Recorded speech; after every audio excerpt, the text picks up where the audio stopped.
네, 이번 시간에는 유전성 혈관 부종에 대해서 알아보도록 하겠습니다. 혈관 부종이라는 말을 환자분들한테 하면 환자분들이 혈관 부종이 뭔가요? 라고 다시 되물어보는 경우가 많이 있는데요.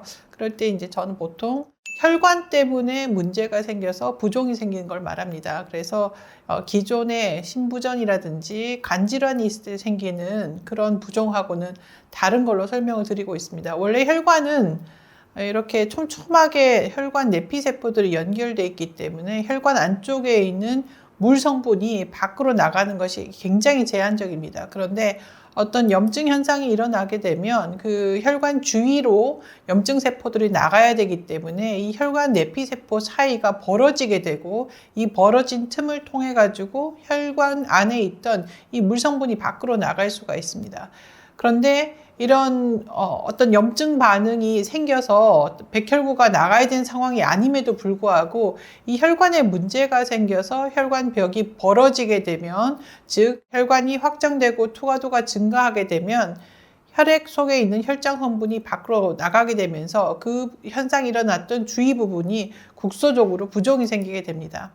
혈관 부종은 이런 피부나 점막 아래쪽에서 국소적으로 생기는 부종인데, 특히 눈으로 우리가 확인할 수 있는 부분이 눈 주변이라든지 입술 주변, 그리고 혀, 후두 쪽이 되겠습니다. 물론 이 밖에도 내장도 침범할 수가 있지만 보통 눈으로 확인되지 않기 때문에 이 네 가지 부위가 흔히 우리가 눈으로 보고 혈관 부종이 생겼구나 라고 확인을 할 수가 있습니다.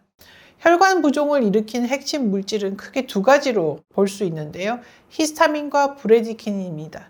히스타민은 알레르기 때 우리가 항히스타민제를 쓰기 때문에 굉장히 친숙한 물질인데, 보통 알레르기 질환이 있거나 아니면 벌레나 모기한테 물렸을 때 피부 밑에 있는 히스타민을 분비하는 메스셀이 활성화되어서 일어나기 때문에 이 히스타민의 특징적인 가려움증이 동반됩니다. 두드러기는 우리가 여름에 모기 물리면 흔히 생기기 때문에 보시면 좀 빨가면서도 그 부분이 조금 표피 쪽으로 부어 올라서 팽진이 생기는 이런 양상이 특징적입니다. 여기에 반해서 브레디키닌에 의해서 생기는 이제 혈관 부종은 두드러기가 생기지 않습니다. 물론 이 유연홍반이라 그래가지고 이 테두리가 빨글빨글하게 보이는 이런 병변이 생길 수 있지만 두드러기처럼 표면이 살짝 부풀어 오르지도 않고 가렵지도 않습니다. 그래서 이제 두 가지가 조금 구분이 되는데, 오늘 말씀드릴 부분은 히스타민이 아니라 브레디키닌에 의한 혈관 부종이기 때문에 브레디키닌에 대해서 좀 더 알아보도록 하겠습니다. 브레디키닌은 혈관 확장 물질입니다. 근데 혈관이 확장돼야 되는 경우는 우리 몸에서 이제 상처가 났을 때 혈관 확장이 필요할 수가 있어요. 왜냐하면 혈관이 노출될 정도로 이제 상처가 나게 되면 지혈작용이 생기게 되고, 그리고 이 상처난 부위로 여러 가지 면역세포들이 운반돼서 와야 되기 때문에 혈관이 확장되고 또 주변으로 퍼져나갈 수 있도록 투과도가 증가됩니다. 이와 함께 이제 이런 상처가 났을 경우는 필연적으로 세균이 침투하기 때문에 이런 세균을 제거하기 위해서 업소니제이션이라든지 페고사이토시스 같은 면역 기제가 작동하게 됩니다. 이 각각에 해당되는 것이 혈액 응고, 그리고 이런 컨택트 시스템에 의해서 칼리크레인, 브레디키닌이 형성되는 것, 그 다음에 세균을 죽이기 위해서 컴플리멘트 시스템이 작동을 하게 됩니다. 근데 여기서 보시면 빨간색으로 표시된 부분이 있습니다. 이 C1 에스트레이즈 이니비터가 이 부분들을 억제해주게 되기 때문에 C1 에스트레이즈 억제제가 문제가 생겼을 경우에 이 기능에 문제가 생기지만, 특히 외관성으로 봤을 때 나타날 수 있는 것이 브레디키닌 증가에 의한 혈관 부종입니다. 그런데 우리 보통 내과에서 혈압약으로 많이 쓰는 엔지오텐신 컨버팅 엔자임 이니비터라는 약이 있습니다. 그때 엔지오텐신 1을 엔지오텐신 2로 바꿔주는 부분에 작용을 해가지고 혈관이 쪼여주는 걸 막아서 혈관의 압력을 줄여줘서 고혈압 약으로 쓰고 있는데, 이 엔지오텐신 1과 대응되는 부분이 브레디키닌입니다. 그래서 브레디키닌의 입장에서 보면 엔지오텐신 컨버팅 엔자임으로 이걸 억제해주게 되면 오히려 브레디키닌의 대사가 감소하기 때문에 브래디킨이 증가할 수가 있습니다. 그래서 이런 엔지오텐신과 브래디킨은 혈관을 조여주고 늘려주고 이렇게 아주 미세하게 조절을 함에 따라서 우리 몸에서 혈압이 잘 유지되도록 하고 있는데, 이것이 평상시에는 잘 균형을 이루고 있다가 이게 약간 삐끗하게 되면 국소적인 확장을 일으킬 수가 있어서 이렇게 혈관 내피세포가 닫혀 있다가 점점 열리게 되면서 혈관의 안에 있던 물이 바깥으로 이동하게 됩니다. 이제 이런 컴플리먼트 캐스케이드도 그렇고 이런 혈관의 수축과 확장을 작용하는 것들이 연쇄 반응으로 일어나게 돼 있는데, 이런 연쇄 반응이 일어나게 되면 우리 몸에서 좋은 점은 아주 작은 힘을 가하더라도 큰 효과를 볼 수가 있고, 또 한편으로는 아주 정교하게 어떤 특정 부위를 조절할 수 있다는 장점이 있습니다. 그런 면에서 C1 이니비터라는 것은 이 염증 반응을 곳곳에 안전핀을 박아 놓은 거라고 보시면 되는데, 그래서 이 안전핀이 풀리게 되면 이 염증 반응 중에 일부가 굉장히 한꺼번에 크게 활성화될 수가 있습니다. 유전성 혈관 부종, 오늘의 본론으로 들어가겠습니다. 유전성 혈관 부종이라는 것은 특정한 유전자의 이상으로 인해서 혈관벽의 투과도가 증가하기 쉬운 상태가 되어 있는 분들을 말합니다. 특히 이제 주로 C1 에스트레이즈 억제제라는 이 설핀 G1은 원래 이 굉장히 유전자 변이가 잘 생기는 부위입니다. 잘 잘리고 잘 꺾이고 어떤 다른 유전자 조각에 들어가서 잘 끼어들 수도 있는 변이가 잘 생긴 유전자입니다. 그런데 이 유전자의 변이가 생기게 되면 이 유전자가 원래 만들어내야 되는 C1 억제제의 양이 줄어들 수가 있고, 경우에 따라서는 유전자 변이의 종류에 따라서 만들어내긴 하는데 부실한 것을 만들어줘서 양은 괜찮지만 그 퀄리티가 나빠지기 때문에 제대로 기능을 못할 수가 있습니다. 이런 유전자의 변이로 인해서 브래디킨이 증가할 수도 있고, 엔지오텐신 컨버팅 엔자임 이니비터인 고혈압 약을 먹을 경우에 우리가 원하는 것은 엔지오텐신이 좀 더 적게 생기는 것이었는데, 이 엔지오텐신 컨버팅 엔자임 이니비터로 인해서 브래디킨의 대사를 막아버려서 브래디킨이 많이 형성되게 되면 지금 사진에서 보시는 이 환자처럼 국소 부위가 심하게 부풀어 오르는 현상이 생길 수 있습니다. 물론 이 환자는 고혈압 약을 먹고 나서 한참 지나서 이렇게 부풀어 오르게 되어 있는데, 우리 몸에서 이런 혈관을 조절하는 물질들은 굉장히 여러 가지가 서로 엮여 있기 때문에 항상 부어 있는 것은 아니고 아주 미세한 어떤 그 트리거에 의해서 이런 현상이 가끔씩 일어날 수가 있습니다. 유전성 혈관 부종은 아까 말씀드린 대로 유전자의 변이에 의해 가지고 이런 부종이 생기는 것을 말하는데, 빈도는 5만 명에서 10만 명에 1명 정도입니다. 5만 명에 1명이라고 그러면 우리나라가 5천만이기 때문에 1,000명 정도 환자가 있어야 되는데, 아직까지 우리나라에서 진단받은 환자는 200명 정도로 다수의 환자들이 진단을 못 받고 방랑하고 있다고 저희가 추정하고 있습니다. 상염색체 우성이기 때문에 그 유전자 하나만 유전이 되더라도 증상이 나타나게 되는데, 워낙 이 부위가 유전자 변이가 잘 일어나기 때문에 환자 10명 중 2.5명은 과정력 전혀 없이 이 환자한테서 처음 돌연 변이가 나타난 것으로 추정이 됩니다. 우리가 이런 유전성 혈관 부종의 발작이 왔을 때는 가장 특징적인 것이 비함유 부종, non-fitting 이데마입니다. 우리가 보통 심부전이라든지 간경화에서 보이는 함유 부종은 혈관 안에 있던 그야말로 물 성분만 나가기 때문에 물이 압력에 의해서 옆으로 이동하기 때문에 이렇게 쑥 들어가게 됩니다. 그런데 이런 유전성 혈관 부종은 아예 투과도가 굉장히 증가해가지고 혈액 안에 있는 물 외에 삼투압에 의해서 물만 빠지는 것이 아니라 물 외에 여러 가지 성분이 같이 빠지기 때문에 피부가 부어있는데 눌러도 이런 손가락 자국이 남지 않습니다. 전형적인 경과는 증상 발생하고 첫날 굉장히 악화되는 경과를 보이다가 2, 3일에 걸쳐서 호전이 되고 보통 5일을 넘지 않습니다. 그래서 일반적으로 알레르기 두드러기에 동반되는 혈관 부종은 보통 하루 이틀 안에 증상이 없어진 데 비해서 조금 더 길게 증상이 나타날 수 있다는 것이 감별점이 되겠습니다. 주로 잘 생기는 부위가 얼굴, 목 쪽인데 눈꺼풀, 입술, 혀, 후두 쪽이 되겠고, 급성 후두 부종은 빠르게는 20분 안에 생겨서 8시간 내에 기도가 완전히 막혀서 질식사할 수도 있기 때문에 주의를 요합니다. 말단부도 많이 침범을 하는데 손이나 발, 생식기 쪽을 침범할 수가 있고요. 특히 손발 같은 경우에는 다른 부종에 비해서 이게 비대칭으로 오기 때문에 두 손을 같은 사람인데도 한 왼쪽 손은 정상이고 오른쪽 손은 빵빵하게 부어 있는 것을 보실 수가 있습니다. 그리고 복부도 침범을 할 수가 있는데 위장관이 부어서 생기는 증상입니다. 그래서 위장관이 붓게 되면 장 폐색 증상이 와서 아주 심한 콜리키 페인이 있을 수가 있고 또 장이 많이 부으면서 배가 앞으로 나옵니다. 그래서 환자가 배에 힘을 준 게 아닌데도 마치 배가 산타클로스 배처럼 부풀어 오르는 그런 증상이 있을 수가 있습니다. 이 복부를 침범했을 경우에는 이게 서지컬 압도멘으로 오해를 받기 쉽기 때문에 응급실을 통해서 수술장으로 가서 수술장에서 배를 열어보고서야 이게 맹장염이 아니구나 이렇게 판정되는 경우가 많기 때문에 진단을 받지 못한 유전성 혈관 부종 환자들은 배에 상처가 하나씩 있는 경우들도 그리 드물지 않게 확인이 되고 있습니다. 이런 유전성 혈관 부종은 실제로 주로 생기는 부위가 얼굴이나 사지나 복부나 이런 생식기 같은 데가 생길 수 있는데 실제적으로 우리가 가장 두려워하는 후두 부종은 환자의 한 50%에서 나타나고요. abdominal attack, 복통 같은 경우에는 외국 자료에는 93%로 매우 흔하다고 되어 있는데 국내 자료는 이것보다 조금 적지만 굉장히 환자를 괴롭히는 증상 중에 하나입니다. 유전성 혈관 부종의 시간에 따른 이제 경과입니다. 처음에 원래 왼쪽 상단에 있는 이런 형태를 가지신 이제 여자분이셨는데 유전성 혈관 부종 발작이 생기고 2시간 만에 얼굴이 상당히 많이 부풀어 오르고 일그러지시는 것을 볼 수가 있고요.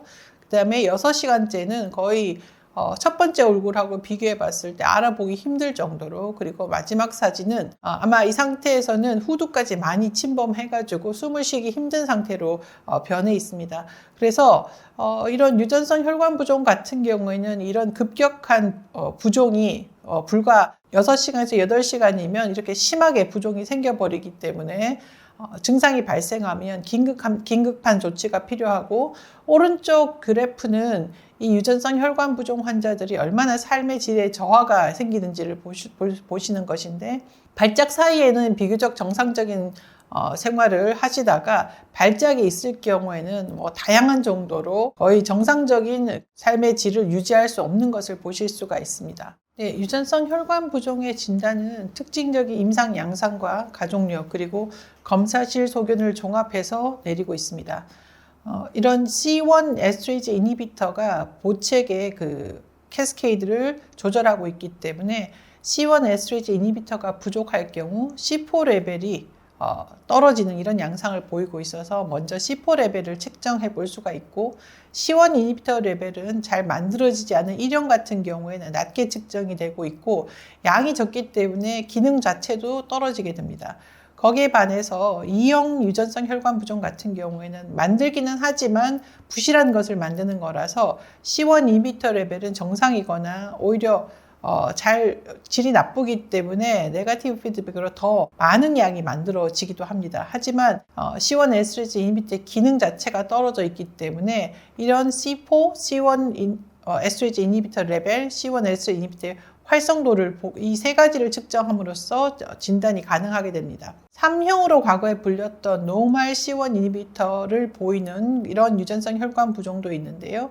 이런 경우에는 이런 C1 이니비터 쪽에 관련된 검사들은 모두 정상으로 나오게 되기 때문에 진단이 좀 쉽지는 않습니다. 그래서 이런 경우에는 가족력과 유전자 검사로 진단을 할 수가 있습니다. 그 밖에 아까 말씀드렸던 엔지오텐신 컨버팅 엔자임 억제제의 복용에 의해서 생기는 엔지오이데마는 이런 그 C1 에스트레이지 이니비터하고 직접 상관이 없기 때문에 이런 관련된 랩이 다 정상으로 나오게 되겠고요. 림포마를 앓거나 다른 그 자가 면역 질환이 생겼을 때 C1 이니비터가 많이 소모돼서 이것이 부족으로 이어지는 경우도 있습니다. 이런 경우에도 히레디터리 엔지오이데마처럼 C1 이니비터 관련 랩이 다 떨어진 것처럼 보이지만, 유전성 혈관 부종 타입에서는 C1q 레벨이 보통 정상에 가까운 데 반해서 이런 후천성으로 생긴 경우에는 C1q 레벨이 떨어지기 때문에 감별점이 될 수가 있습니다. 근데 이 C1 이니비터 그 뮤테이션에 의해서 생기는 경우에는 이게 아까도 헤테로자이거스 타입이라고 말씀드렸는데 유전자 둘 중에 하나가 문제가 생기는 것입니다. 그래서 보통 C1 이니비터 양이나 활성도가 50% 이하로 떨어지는 것이 일반적이고, 특히 활성도 같은 경우에는 50%가 아니라 25에서 한 40% 선으로 더 떨어지게 되는데, 이것은 이 뮤테이션 자체가 그 다른 이 C1 이니비터 정상 쪽에 카타볼리즘을 이제 변경시키기 때문에 좀 더 떨어지는 것으로 보입니다. 이 말씀을 굳이 드리는 이유는 많은 선생님들이 C1 이니비터 활성도를 측정해가지고 이게 정상 범위가 70% 이상을 정상으로 보고 있는데 62%가 나와도 히레트리 엔지오이데마로 진단을 해버리시는 경우가 있습니다. 그런데 이것이 그 헤테로자이거트 타입의 뮤테이션이기 때문에 하나가 문제가 생기면 최소한 50 이하로는 떨어져야 되기 때문에 54%, 뭐 62% 이런 값이 나왔을 때는 유전성 혈관 부종 가능성은 배제하셔도 됩니다. 자, 사례를 한번 보겠습니다. 여자 42세 환자분이 계속 한쪽 부위가 부어서 병원에 오셨습니다. 환자가 증상은 15년 전에 생겼고 1년에 서너 번 손이나 얼굴이 붓고 목이 답답한 적도 있어서 이제 굉장히 고통을 호소했습니다. 별다른 촉발인자 없이 생기고 한번 생기면 첫날 급격하게 진행을 했다가 또 2, 3일 지나면 별다른 치료를 하지 않아도 자연 소실이 됐습니다. 최근 1년은 숨쉬기 어려워서 2차례 응급실을 방문을 했고 산소 꽂고 기도 삭감까지 했지만 진단이 내려지진 않았습니다. 환자는 별다른 가족력은 없었고 고혈압약은 복용하지 않았습니다. 이 환자의 랩을 보시면 이 랩에서 C4 레벨이 정상보다 많이 떨어져 있고 C1 에스트레즈 이니비터 레벨이 또 정상보다 많이 떨어져 있는 것을 보실 수가 있습니다. 우리가 보통 C4 레벨을 검사를 하는 것은 류마티스 내과에서 류마티스 질환 때 이 검사를 많이 하는데, 그때는 이뮨 컴플렉스가 형성돼서 C3, C4가 같이 떨어지지만 이런 히레디터리 엔지오이데마는 C4 레벨만 특징적으로 감소하기 때문에 좀 감별 포인트가 될 수 있습니다. 그래서 이 환자분께 다나졸 200mg을 이제 데일리 복용하시도록 처방을 했는데, 이제 이 약을 처방하면서 이 약을 썼을 때 부작용을 미리 설명드리게 되죠. 그래서 이 다나졸이라는 것은 남성 호르몬제이기 때문에 일종의 스테로이드제 호르몬 계열이기 때문에 이걸 복용하면 살이 좀 찔 수가 있고 혈압이 올라가고, 특히 남성 호르몬이기 때문에 면도를 좀 필요로 할 정도로 털이 좀 많이 날 수가 있고, 이것을 오래 장복하게 되면 간 기능 이상이 생길 수가 있고, 드물지만 간암이 발생하는 사례들이 케이스 리포트로 나오고 있습니다. 그래서 이런 얘기를 다 들으시더니 환자분이 난 부작용이 너무 걱정되기 때문에 먹지 않겠다. 이 환자분이 그로부터 3개월 후에 다시 응급실에 오셨습니다. 이런 식으로 얼굴이 심하게 부어서 응급실에 오셨는데 입술도 많이 부었고 볼 주변까지도 아주 빵빵하게 부어있고 턱까지도 이렇게 부었고, 이 당시 환자는 상기도 쪽이 좀 막히는 그런 증상을 호소하셨습니다. 다행히 응급실에서 프레시 프로즌 플라즈마를 맞으시고 기도 삽관까지는 하지 않고 퇴원을 하셨고, 퇴원을 하셔서 다음 외래에 오셨을 때 환자분의 평상시 얼굴로 돌아갔는데 평상시 얼굴은 이렇습니다. 그래서 보시면 입술이 원래 평상시보다 한 4배 정도 이렇게 부풀어 오른 걸 보실 수가 있는데, 이 정도로 레링스 쪽에서도 부풀어 오르기 때문에 우리가 이런 분들은 기도 삽관을 하려고 들여다보면 거의 보컬 코드가 보이지 않는 경우들이 많기 때문에 그런 경우에 기도 삽관을 실패하게 됩니다. 그래서 이 환자분 같은 경우에는 당시 쓸 수 있는 약이 다나졸 밖에 없었기 때문에 다나졸을 투약하면서 증상을 조절하게 되었습니다. 그런데 다나졸은 유럽에서는 이미 여성들에게서는 사용하지 않도록 그렇게 권고되고 있고, 그리고 특히 임신한 경우에 임신한 여성분이 이제 쓰게 되면 태아가 여자일 경우에는 남성화가 진행돼서 이제 큰 문제가 될 수가 있습니다. 그래서 이 질환 자체가 C1 이니비터가 부족하기 때문에 부족한 C1 이니비터를 보충해 주는 것이 이제 가장 최초로 이제 다나졸 대신하에서 개발된 모던 세라피였고요. 그 다음에는 이것이 결과적으로는 브래디키닌이 증가하기 때문에 나타난 것이라서 브래디키닌 리셉터를 막아준다든지, 아니면 브래디키닌을 형성하는 바로 윗단계인 칼리크레인을 막아준다든지, 그것의 윗단계인 혈액응고인자 12번을 막아준다든지, 이런 식으로 최근 치료는 진행이 되고 있습니다. 그래서 이전 유전성 혈관 부종 치료제 현황을 보시면 오늘 여기 있는 부분을 다 말씀드릴 것은 아닌데, 왜냐하면 우리나라에 없기 때문에 지금 말씀을 드려도 실제 쓸 수가 없어서 다 말씀은 드리지 않을 것인데, 전체적으로 보시면 C1 이니비터 자체를 보충해주는 치료, 그리고 브래디키닌 수용체를 차단해주는 치료, 브래디키닌의 바로 위에 있는 칼리크레인을 억제해주는 치료, 이런 정도로 약이 나와 있고요. 그 밑에 보시면 아까 언급드렸던 남성 호르몬제를 써가지고 C1 이니비터 생산을 조금 촉진한다든지, 아니면 트랜엑사믹 애시드라고 지혈제의 일종이죠. 이 지혈제를 쓰게 되면 앞에서 말씀드렸던 코아귤레이션 패스웨이가 좀 안정화되면서 우리가 지금 문제로 알고 있는 브래디키닌 생산도 조금 억제가 되는 면이 있는데, 이게 굉장히 안전한 약인데요. 효과가 좀 없습니다. 그래서 이 약만 믿고 치료를 하기에는 좀 위험 부담이 큽니다. 여기서 보시면 우리나라에서 쓸 수 있는 것은 이카티반트, 그 다음에 트랜엑사믹 애시드, 안드로젠, 이렇게 세 가지 정도가 있습니다. 현재 이제 라나델루맙이라는 약은 유지 치료로 쓸 수 있는 칼리크레인에 대한 모노클로널 엔티바디인데, 이것은 가격 협상이 좀 되지 않아서 허가는 받았지만 현재 우리나라에 이 약이 들어와 있지는 않고요. 그 다음에 그 베리너트나 루코네스로 불리는 C1 이니비터 보충제 같은 경우에는 우리나라에 허가도 받았고 우리는 시판된 적이 있었는데,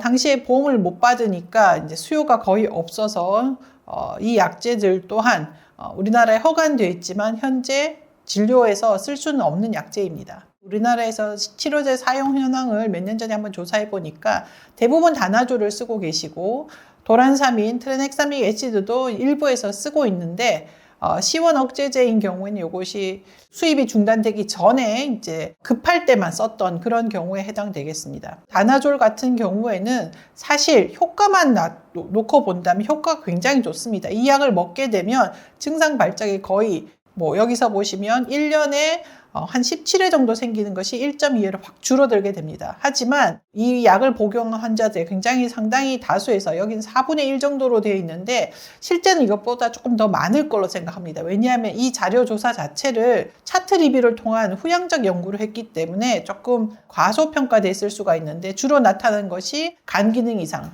제 환자분 같은 경우에는 간효소 수치가 거의 1000에 육박할 정도로 올라간 적도 있었고, 남성화, 또 피부에 이런 여러 가지 피부 부작용 같은 것들도 생길 수가 있고 해서 이런 것을 쓰는데 조금 어려움이 있습니다. 특히 이제 남자라 하더라도 청소년기 같은 경우에는 이 성장을 좀 저해할 수가 있기 때문에 최종 신장 같은 데도 영향을 줄 수가 있습니다. 그러니까 우리나라에 들어온 적이 있었다가 지금 없어졌다는 그 약은 베리너트라는 약으로 사람의 혈장에서 C1 이니비터를 뽑아서 농축시켜서 정맥 주사로 투여를 하는 것입니다. 이 주사를 맞게 되면 급성 증상이 생겼던 것이 비교적 빨리 해소가 되는 그런 양상을 보이기 때문에 응급약으로 쓸 수가 있습니다. 그런데 이 약이 지금 없다 보니까 현재 우리나라에서 유일하게 쓸 수 있는 약은 브래디키닌 B2 수용체 차단제인 이카티반트를 쓸 수가 있습니다. 이 약은 정맥이 아니라 피하 주사로 만들어져 있기 때문에 환자분들이 자가 투여를 하기 좀 더 쉽게 되어 있습니다. 그래서 환자분들이 증상을 느꼈을 경우에 자가 투여를 해주시면 증상이 더 이상 진행되지 않고 레졸루션이 되는 단계로 넘어갈 수가 있습니다. 다만 이 약은 이제 6시간 간격으로 추가 투여가 가능하기 때문에 가능하면 기다리지 말고 초기에 투여를 하고 반응이 없으면 6시간 후에 추가 투여를 해볼 수 있습니다. 유전성 혈관 부종 발작이 있게 되면 그 환자분들은 혈관이 이렇게 혈관벽 사이가 벌어지게 됩니다. 그래서 이런 혈장 물질들이 밖으로 새나가면서 부종이 생기게 되는데, 이런 이카티반트를 쓰게 되면 이 혈관벽에 있던 브래디킨 리셉터에 가서 이 부분을 막아주기 때문에 혈관벽이 이렇게 다시 착착착 붙어서 더 이상 그 혈관 안에 있던 물질들이 밖으로 나가지 않게 됩니다. 또 우리나라에서 허가는 받았지만 현재 아직까지는 쓰고 있지 못하는 약이 칼리크레인 다니엘클론 항체, 칼리크레인을 억제해주는 약입니다.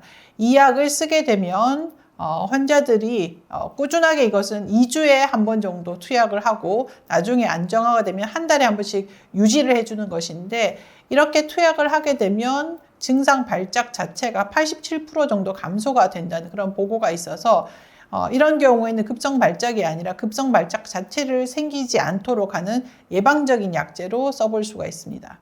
유전성 혈관 부종 가족 조사를 보통 해야 됩니다.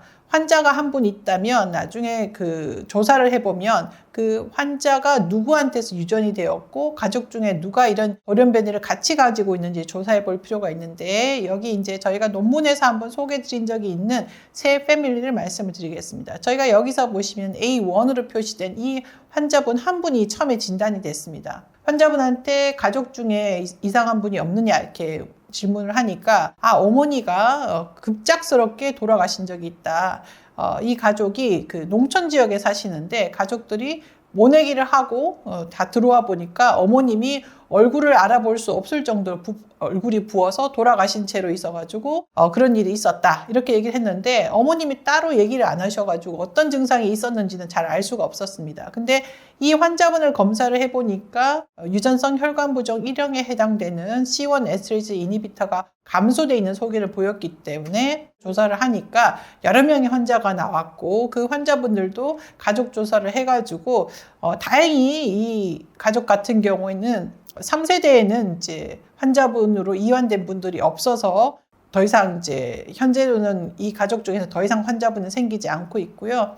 패밀리 B 같은 경우에는 이제 여기 딸이 한 명 증상이 있었습니다. 그런데 부모 중에 아무도 증상이 없어서 이제 부모들을 검사를 해봤는데, 이 어머니가 이런 혈액 검사 수치는 떨어져 있지만 증상이 없는 무증상 캐리어 환자였기 때문에 이 딸 2명이 다 유전성 혈관 부종에 해당되는 그런 소견이 있었고요.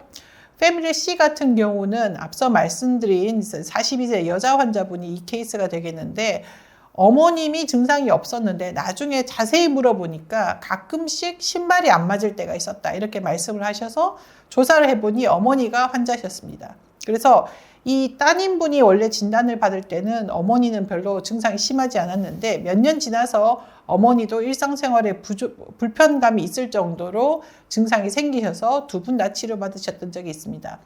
이런 가족들을 조사를 해보면 유전자 이상이 발견되는데, A 패밀리 같은 경우에는 엑손 7번의 뮤테이션이 확인이 됐고, B 패밀리 같은 경우에 인트론 7번의 뮤테이션이 확인됐습니다. C 패밀리 같은 경우는 엑손에도 인트론에도 아무런 이상이 없었습니다. 그래서 이 경우에 저희가 서든 블롯을 해보면 질병이 있는 분 같은 경우에는 건강한 가족에 비해서 이런 서든 블롯에서 이제 DNA 조각이 하나 더 있는 것을 보실 수가 있어서, 뮤테이션이 어느 부위에 있는지는 정확하게는 모르지만 이런 뮤테이션이 있구나 하는 것을 알 수가 있고, 이 당시는 벌써 저희가 한 20년 전에 조사를 했기 때문에 요즘에는 저희가 홀 엑솜 시퀀싱을 하고 있습니다. 그렇게 해서 보게 되면 이런 C1 이니비터 뿐만 아니라 다른 부분의 이상들까지 같이 찾아낼 수가 있어서 저희가 조사를 하고 있는데, 이런 유전자 조사를 하는 이유는 앞에서 치료제는 이미 개발된 치료제만 말씀드렸기 때문에 포함을 시키지 않았지만, 지금 외국 같은 경우에서는 이 유전성 혈관 부종에 대해서 유전자 치료를 임상시험을 진행하고 있고 결과가 아주 좋다고 합니다. 그래서 이런 유전자 변이에 대한 조사들을 해놓게 되면 거기에 대해서 조금 빈도가 많은 경우에는, 그리고 또 유전자 치료로 접근 가능한 경우에는 유전자 치료를 통해서 환자분을 정상적인 삶으로 복귀시킬 수 있을 것이라고 생각합니다. 자, 우리나라에서 이제 문헌으로 보고됐던 그런 케이스를 쭉 다 정리를 했던 것입니다. 그래서 지금까지 보고에 따르면 이 24명의 유전성 혈관 부종 환자 중에서 타입 2는 2명밖에 없고, 실제 저희 병원에는 현재 총 32명의 유전성 혈관 부종 환자가 있는데 저희도 한 2명 정도밖에 없습니다. 그래서 타입 2 진단이 조금 더 필요할 것으로 생각을 합니다. 그리고 저희가 이제 2018년에 국내 15개 대학병원에 65명의 환자들을 모아서 분석을 한 적이 있었는데요. 여기서 보시면 여자가 67.7%, 68% 정도입니다. 그러면 이것이 성염색체 유전이 아닌데 여자들이 왜 이렇게 많은가? 아까 치료제로 다나졸, 남성 호르몬제를 쓴다고 말씀드렸는데요. 다나졸이 이런 C1 에스트레이즈 이니비터의 생산을 조금 촉진시키는 면이 있고, 반대로 에스트로겐 같은 경우에는 오히려 발작을 증가시키는 경우들이 있기 때문에 여자분들 같은 경우에도 생리 주기에 따라서 증상 악화를 보일 수가 있습니다. 그래서 아마 남성분들이 무증상으로 유전자 변이를 가지는 경우들이 조금 더 많을 걸로 생각돼서, 제가 진료를 받으시는 환자 기준으로 조사하게 되면 항상 여자가 좀 더 많게 나타납니다. 여기서 보시면 다나졸 사용하시는 분들이 한 68% 정도 되는데요. 여자한테서는 57%로 좀 떨어진 걸 보실 수가 있습니다. 실제로 진료를 하다 보면 여자분들은 다나졸을 쓰다가 중간에 포기하시는 경우들이 좀 많기 때문에 이런 결과가 나온 것으로 생각되고요. 반면에 도란사민 같은 경우는 여자분들의 비율이 높죠. 도란사민은 특별히 이제 그 호르모널 이펙트가 없기 때문에 여자들의 사용을 이제 더 많이 하시는 편인데, 아까 말씀드렸다시피 효과가 좀 떨어지기 때문에 안전성 면에서는 이제 발작을 막을 수가 없어서 문제가 될 수 있습니다. 환자들의 예후를 보시면 한 43%가 응급실을 방문하고 한 27% 정도가 이런 유전성 혈관 부종으로 입원까지 해야 되는 그런 경우들이 있습니다. 다행히 저희가 조사했던 65명에는 사망 사례는 없었지만, 이 환자들의 가족력을 조사해 보면 집안에 사망하신 분들, 왠지는 모르지만 급사하신 분들 병력이 있기 때문에 여전히 위험성은 상당히 높은 것으로 생각합니다. 저희가 이런 중증 악화가 있었을 경우에 후두 부종으로 인한 기도절개, 그리고 장을 침범했을 때 이것이 이제 서지컬 압도멘으로 오인돼서 수술한 예들도 있었고요. 그리고 보통 이제 한번 발작이 생기면 회복까지 시간은 한 4일 정도로 나타나기 때문에 기존의 문헌에서 보고된 것과 유사한 양상을 보입니다. 그런데 한국인에서 유전성 혈관 부종 환자들의 이제 증상 발생과 진단 시점을 리뷰를 해보면 조금 특이점을 찾을 수가 있는데요. 첫 증상 발생 연령이 28.4년으로 상당히 높다는 것입니다. 원래 유전성 혈관 부종은 유럽 같은 경우에는 20세 이전에 대부분 다 진단이 된다고 되어 있는데, 우리나라 같은 경우에는 첫 증상을 느낀 시점 자체가 상당히 좀 나이가 많이 들어서이라는 차이점이 있고, 진단 연령이 36세로 진단 지연이 7.8년입니다.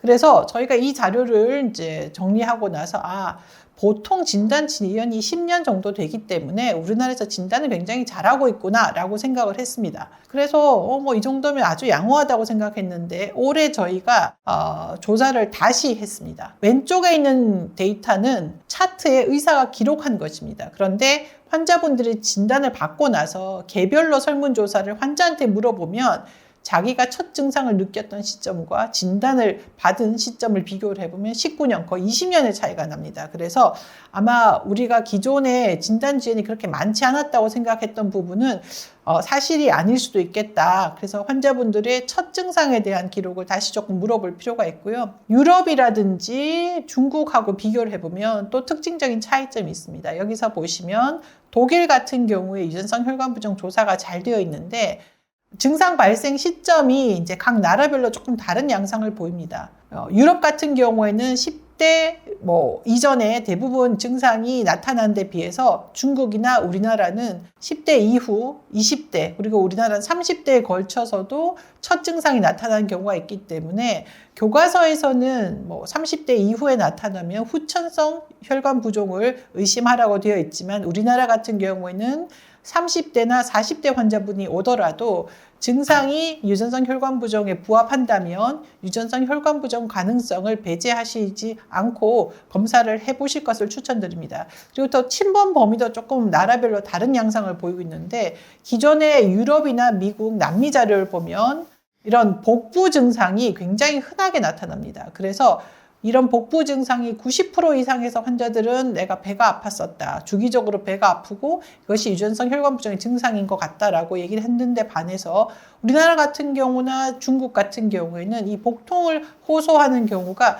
30-40% 낮습니다. 그래서 이런 부분도 조금 더 정확한 조사가 필요할 것 같은데, 나라별로 왜 다른가? 저희들이 유전자 이상을 조사해 보면 현재까지 유전성 혈관 부종에 대해서 유전자 변이가 700가지 이상 보고가 되어 있습니다. 그래서 실제로는 같은 양상을 나타내지만 유전자 변이를 기준으로 봤을 때는 각기 다 다른 증상, 다른 질환이기 때문에 아마 인종별로, 민족별로 유전자 변이도 다르기 때문에 이런 것이 나타나지 않을까라고 추정을 하고 있습니다. 자, 그러면 이제 지금까지 1형과 2형에 대해서 말씀을 드렸는데, 사실 우리가 진료실에서 만나는 반복적인 혈관 부종 환자들 중에 상당수는 이런 유전성 혈관 부종 1형과 2형에 부합하지가 않습니다. 그리고 최근 우리가 한 10년간 알게 된 것은 앞에서 말씀드렸던 컴플리먼트나 코아귤레이션이나 이런 컨택트 시스템 이것들이 모두 이런 혈관 부종에 관여를 하고 있고, 특히 이런 코아귤레이션이나 컨택트 시스템에 관련되는 유전자, 혈액 응고 12번이라든지 플라즈미노젠, 엔지오포에틴 1, 키니노젠 1, 마이오펠린, 그리고 굉장히 조금 복잡한 짐인데요. 이런 HS3, ST6라는 이런 진들 6가지가 유럽에서는 혈관 부종을 일으키는 유전자로 알려졌습니다. 그래서 아마 이런 유전자들은 더 많이 확인이 될 것 같고, 실제로 혈관 부종이 생겨서 진료실에 오시는 경우에 두드러기와 동반되지 않고 가렵지 않고 혈관 부종만 반복적으로 나타날 경우에는 이 사람들이 알레르기성 혈관 부종이 아니라 유전자 변이에서 생긴 혈관 부종일 수도 있겠다, 의심을 해보실 수 있을 것 같습니다. 이런 환자분들이 생각보다 워낙 도움을 못 받기 때문에 국제적으로는 국제 유전성 혈관 부종 환우회가 있고, 몇 년 전에 우리나라에도 한국 유전성 혈관 부종 환우회가 생겼습니다. 올해 2023년 모임이 있었고 저도 여기 참여를 했었는데, 그래서 사실 1년에 한두 번 보는 아주 희귀 질환이기 때문에 지금 새로 진단된 사람이 한 사람당, 진료에 한 사람당 많지가 않습니다. 그래서 이런 유전성 혈관 부종 환우들 같은 경우에는 정보를 이 환우에서 많이 얻고 있기 때문에, 만약에 유전성 혈관 부종으로 진단되는 환자가 있다면 이런 유전성 혈관 부종 환우에 연락해서 환우들끼리 서로 정보를 주고받는 것도 필요한 것 같습니다. 특히 청소년기에 진단받은 경우에는 이런 질환이 본인만 겪는 것이 아니라 여러 환우들이 있고 정상적인 생활을 할 수 있다는 것을 알려줌으로써도 삶의 질의 향상에도 크게 도움이 되는 것 같습니다. 혹시 유전성 혈관 부종에 대해서 더 추가적인 질문이 있으신 경우에는 언제든지 연락 주시면 또 개별적으로 디스커션 해볼 수 있을 것 같습니다. 감사합니다. 제일 앞쪽에 이제 히스타민과 브레디키닌 혈관 부종이 있다고 말씀을 드렸는데, 히스타민 매개가 되는 알레르기성 혈관 부종은 효과가 있습니다. 그래서 만약에 항히스타민제나 스테로이드나 에피네프린을 줬을 때 좋아지면 이런 브레디키닌 매개 혈관 부종이 아닐 가능성을 시사하고요. 그래서 전형적인 이런 유전성 혈관 부종은 그런 기존의 약제들이 전혀 치료 효과가 없기 때문에, 효과가 없다면 빨리 그런 약제로 치료하지 마시고 기도 확보를 위해서 트레키오sto미를 고려해 보시는 것이 좋습니다. 전형적인 어펜디사이티스에 나타난 증상하고는 좀 다를 수가 있지만, 일단 장폐쇄의 전형적인 증상을 보이기 때문에 어떤 이유에서든지 장폐쇄라고 추정할 수 있는, 진단할 수 있는 그런 양상으로 오기 때문에 아마 외과의 선생님 같은 경우에는 기존의 유전성 혈관 부종 진단이 없다면 감별하시기는 어려울 것으로 생각합니다. 다른 검사들이 이제 여의치가 않기 때문에 C4 레벨 정도는 확인해 보실 수가 있겠고요. C4 레벨은 정상 상태에서는 한 87% 정도 감소를 하지만 발작이 오면 거의 100% 감소하기 때문에 C4 레벨을 한번 측정해 볼 수 있을 것이고, 의심이 된다면 프레시 프로즌 플라즈마 같은 경우는 거기에 아주 소량이지만 C1 이니비터가 들어가 있기 때문에 프레시 프로즌 플라즈마를 한 2팩 정도 수혈을 해주시면 보충 효과로 좋아질 수가 있어서 그렇게 하시고 상황을 보시는 것도 한 방법이라고 생각합니다.